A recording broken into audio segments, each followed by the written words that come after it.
प्रिय भक्तजनों, अमृत कथा सागर में आपका हार्दिक स्वागत है। आज हम सुनेंगे एकादशी व्रत की बहुत ही सुंदर कथा। बहुत समय पहले की बात है।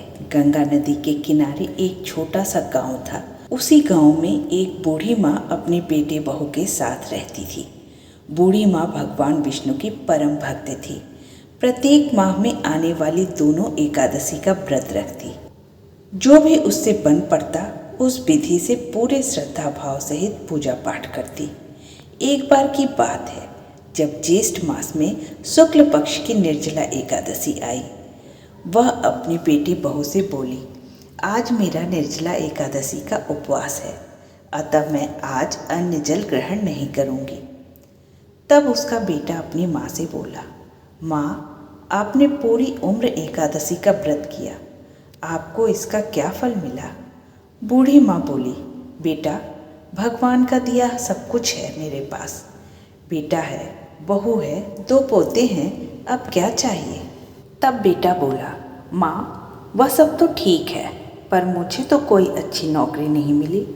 मैं तो बचपन से देखता आ रहा हूँ, तुम तो कितना पूजा पाठ करती हो, माह में आने वाले सारे उपवास रखती हो, तुलसी में जल डालती हो, पीपल का वृक्ष सींचती हो, दीपक जलाती हो, पक्षियों को दाना डालती हो, सारा दिन इन्हीं सब कामों में लगी रहती हो, किंतु मुझे तो इसका कोई फल दिखाई नहीं दे रहा है। मजदूरी करके जैसे तैसे हमारा गुजारा चलता है। तुम्हारा पूरा जीवन इस टूटे हुए छप्पर में गुजर गया। तुम्हारे घुटनों में दर्द रहता है, ठीक से चल भी नहीं पाती हो। पैसे के अभाव में मैं तुम्हारा इलाज भी किसी अच्छे डॉक्टर से नहीं करा सकता। तुम्हारे पोते भी पेट भर दूध नहीं पी पाते हैं, और ना ही तुम्हारी बहू के पास 2 साड़ी के अलावा तीसरी साड़ी है। रोज मजदूरी करके कमाता हूँ, तभी घर में चूल्हा जलता है। माँ, तुम पड़ोस की शांति काकी को देख लो, उन्होंने कितना बड़ा हवेली नुमा घर बनवा लिया है।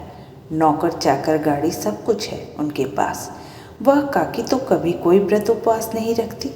आज तक मैंने कभी उन्हें पूजा पाठ करते या उपवास करते नहीं देखा। और एक तुम हो कि सारे व्रत उपवास करती हो। इन सब का क्या फ़ायदा है? बूढ़ी माँ को अपने बेटे की बात सुनकर बड़ा दुख हुआ। वह बहुत उदास हो गई। वह भगवान से मिलने का इरादा बनाकर घर से चुपचाप चल दी। चलते चलते नदी के किनारे जंगल में चली गई। उसी जंगल में बूढ़ी माँ को एक गाय मिली। वह गाय गर्भवती थी और प्रसव पीड़ा से तड़प रही थी। बूढ़ी माँ को गाय पर दया आई। वह गाय के पास जाकर उसका पेट सहलाने लगी। तभी गाय ने बूढ़ी माँ से पूछा, तुम इस घने जंगल में कहाँ जा रही हो? बूढ़ी माँ ने कहा, आज मेरे बेटे बहू ने मुझे ताना मारा है कि मुझे मेरे एकादशी के व्रत का फल नहीं मिला। मैंने जब से होश संभाला है तब से एकादशी का व्रत कर रही हूँ, और आज भी मेरा निर्जला एकादशी का उपवास है। बेटे बहू के ताने से दुखी होकर मैं प्रभु से मिलने जा रही हूँ।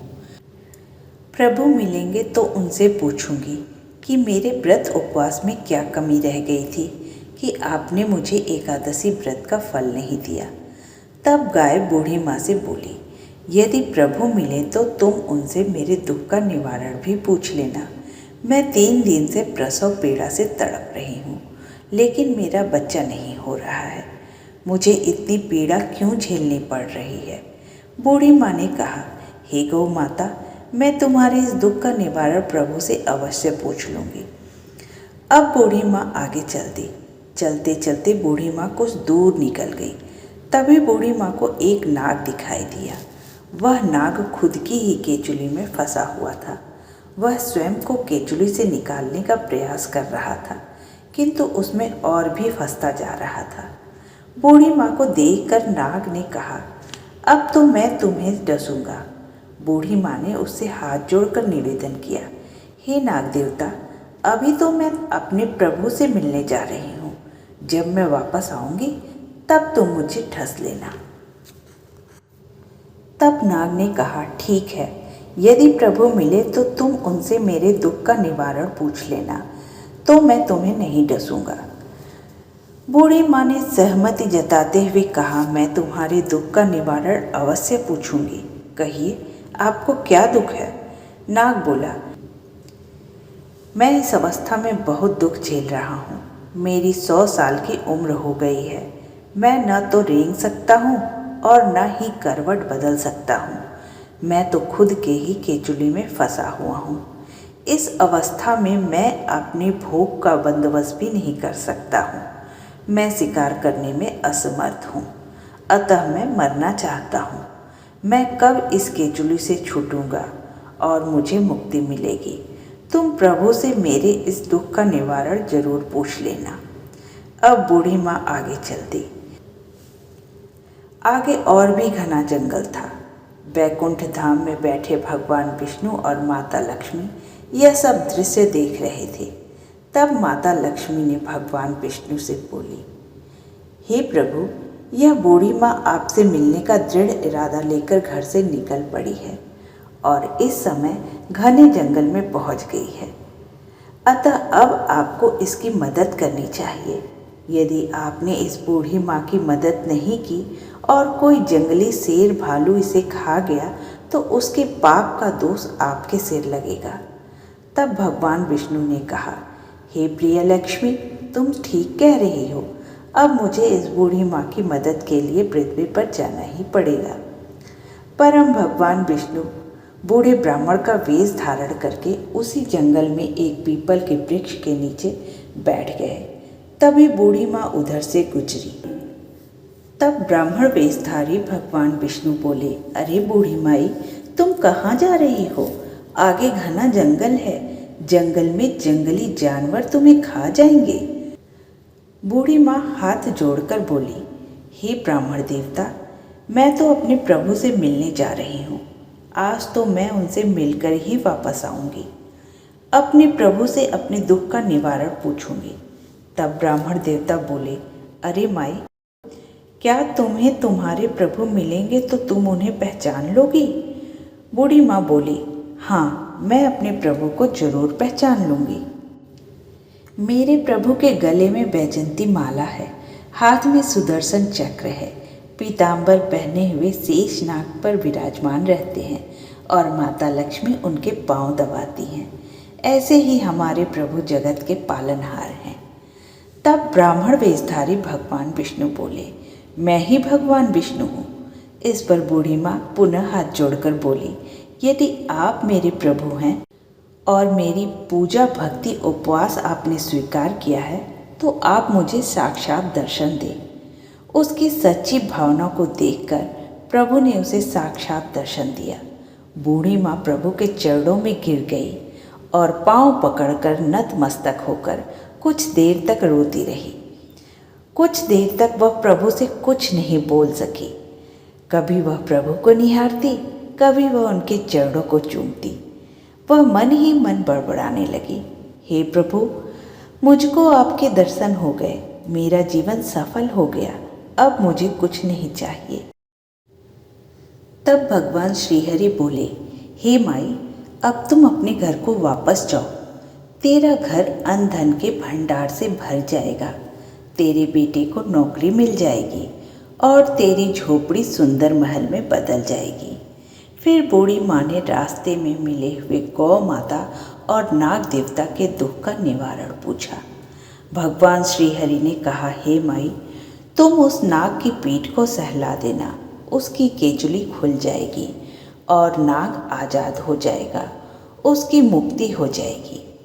गाय के पेट पर मेरी चरण धूलि लगा देना, उसका प्रसव भी सफलतापूर्वक हो जाएगा। गाय और नाग अपने पूर्व जन्म के पाप का फल भोग रहे हैं। यह कहकर प्रभु अंतर्ध्यान हो गए। बूढ़ी माँ ने प्रभु के चरणों की धूलि को अपने माथे से लगाया और अपनी पल्लू में बांध लिया। घर वापस आते समय बूढ़ी माँ को नाग मिला, जो अभी भी अपनी केचुली में फंसा था। वह बूढ़ी माँ का ही इंतजार कर रहा था।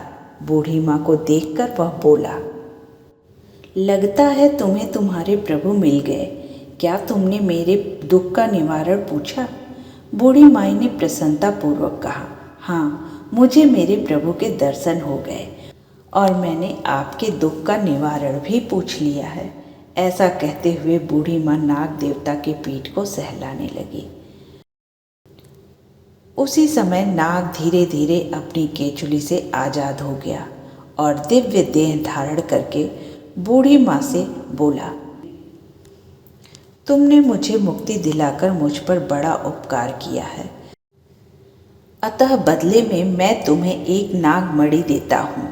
यह नागमणि तुम्हारी हर मनोकामना को पूर्ण करेगी, किंतु तुम सदैव इसका उपयोग परोपकार के लिए करना। यदि तुमने लालचवश कोई कर्म किया तो यह मणि अदृश्य हो जाएगी। यह कहकर नाग देवता नागलोक चले गए।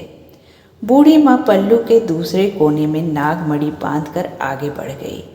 आगे चलकर वह उसी गाय के पास पहुंची जो अब भी प्रसव पीड़ा से तड़प रही थी।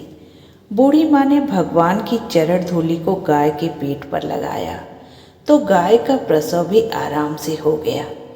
अब बूढ़ी माँ घर जाने लगी। तब गाय बोली, तुमने मुझे और मेरे बच्चे को नया जीवन दिया है। मैं तुम्हारे इस उपकार का बदला चुकाना चाहती हूँ।